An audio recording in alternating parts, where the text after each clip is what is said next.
E o adultério em si, ele só acontece quando entra o espírito de encantamento, porque tem portas abertas para esse trono que é chamado Lilith.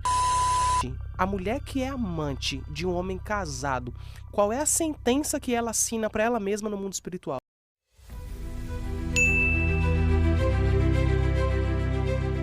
Ela já entra debaixo de maldição do próprio Deus, porque a aliança perfeita, o casamento perfeito é selado pelo trono de Deus. Então, quando você passa essa lei, você deseja o outro, você já está infringindo uma lei do mundo espiritual, que essa aliança aqui, ela não está aqui à toa, né? Nós temos uma comunhão, uma aliança mesmo com Deus.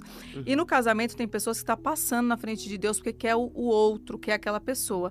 E o adultério em si, ele só acontece quando entra o espírito de encantamento, porque tem portas abertas para esse trono que é chamado Lilith. Ela atua na perversidade sexual. Então, toda porta que você abre para ela, ela vai se alimentando. E ela vai trazendo a quantidade de demônios para trabalhar abaixo dela, para você entender. Então, quando fala de traição, entra também o encantamento, que está debaixo do governo das sereias, né? As sereias atuam nisso, o encantamento. Aí já entra Leviatã, que entra nas águas, para você entender. Então, não é só um trono que está atuando. As sereias trabalham no encantamento. Então, para destronar isso, você precisa entender a hierarquia que está por cima. Não dá só para você falar uma coisa, tem que entender todo um contexto. E Lilith, ela vive de sangue menstrual e sêmen. Ela vive de sangue e sêmen? Sim. Por exemplo, nesse contexto específico ali da questão do trono de Lilith, como ele atua nessa questão do encantamento, né? Você falou de um pouco que é a questão do perfume, mas existe uma outra forma? Como que ela vai se instaurando aos poucos, às vezes num relacionamento, com espírito de sedução e faz, por exemplo, acontecer um adultério? Então, vou partir do começo para você entender. O casal, marido e mulher, vamos supor que o homem abriu a legalidade. Ele passou um vídeo na madrugada e acessou uma pornografia. Ponto. Foi algo que ninguém viu, Yang. Mas Lilith viu, Deus viu, que ele é onisciente, onipresente, onipotente, e já foi uma porta. A pornografia é uma porta. A pornografia é uma porta. Pornografia, masturbação. Muitas pessoas se tocam, né? Ah, ninguém tá vendo. Eu tô pensando na minha mulher. Não pode. A masturbação, ela pode no casal. Ele te toca e você toca ela. Isso está permitido. Agora, tudo que o seu cônjuge não tá, não pode. Ela vem se alimentar disso, porque ela atua com Kundalini. Kundalini é um espírito que ele atua dentro da masturbação. Então, ela se enrola na coluna, Lilith, ela se enrola na sua coluna vertebral, porque ela entende que ali tem energia. Por isso que ela é chamada serpente tortuosa.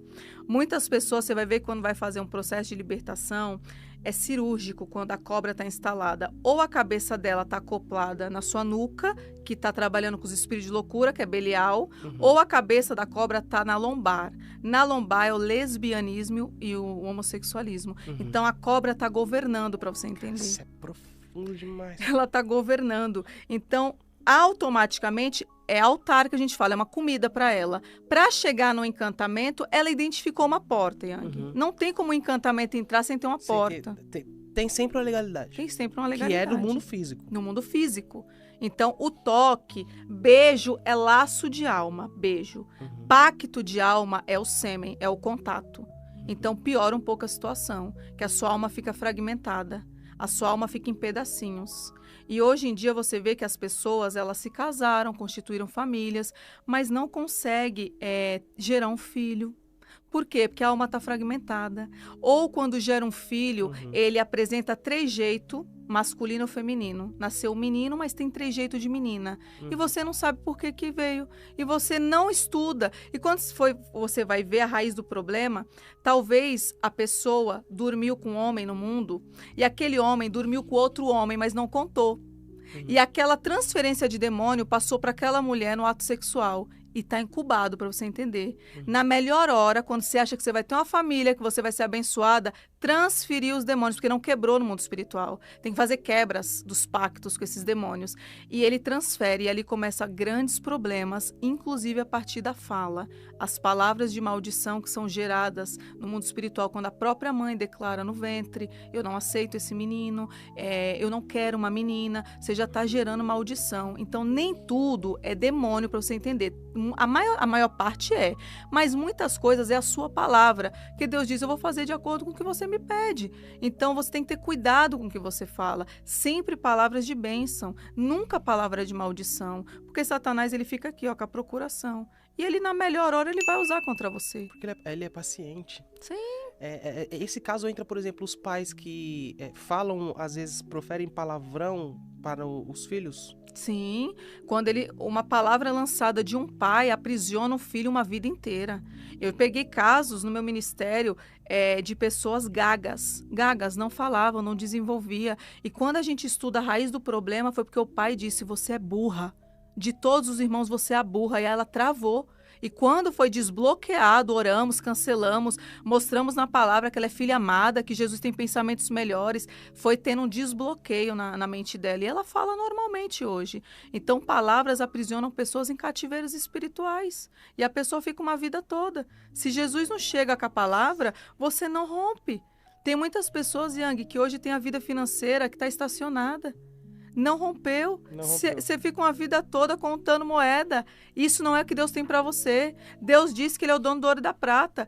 Se analisa. Eu fiz isso, Yang. Chegou um tempo da minha vida que eu disse, Deuteronômio diz que as bênçãos perseguem o povo de Deus.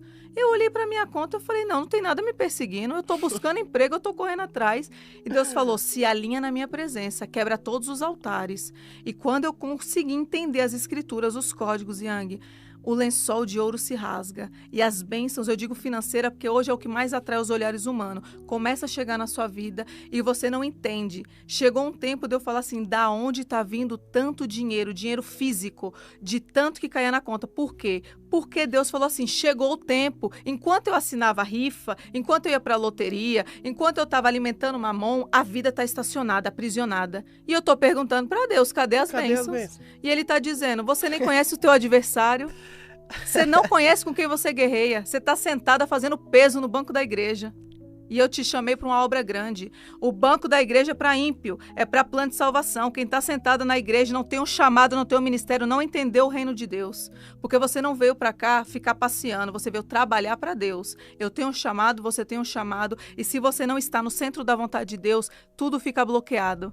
Tudo vai paralisando. E quando você está no propósito certo, você vê vida espiritual ativada, ministerial, emocional, financeira. Aí você fala, agora eu entendi Deuteronômio 28. Então, nós precisamos nos analisar, Yang. Aonde eu estou errando? Não é colocar culpa em outra pessoa. A outra pessoa vai pagar o que ela fez, cada um vai pagar as obras que está fazendo na terra. Agora, tem pessoas que estão aprisionadas no luto. Você vê uma vida inteira no luto, não rompe, não prospera, porque o pai e a mãe já morreu e está colocando a culpa no pai e a mãe que não deu amor. Querido, não deu porque ele não tinha. Talvez o que ele recebeu foi aquilo. E se você está aprisionada dentro do cativeiro, aprisionando outras pessoas, você não vai ser liberta, porque a libertação é confronto. Você precisa soltar do mundo espiritual. Deixa, já foi o tempo. Eu tenho o governo, eu sou protagonista. O Espírito Santo governa a minha mente. O Espírito Santo, ele é limpo. E quando você tem ele governando a sua mente, tudo que você faz dá certo. Não tem dúvida. Quando entra a dúvida, é Satanás. Se você falar algo com Deus com dúvida, querido, repense. Ou é sua alma ou é Satanás. O Espírito Santo é o Espírito da verdade. Ele vai te dar certeza do que você está dizendo e onde você vai colocar a planta dos seus pés. Se você chegou até aqui, sua transformação só está começando. Não enfrente essa jornada sozinho. Faça parte da nossa comunidade Reflexão e Resiliência. Inscreva-se, ative o sino e, para um conteúdo ainda mais profundo, torne-se membro. A força está em nós. Até o próximo vídeo. Obrigado.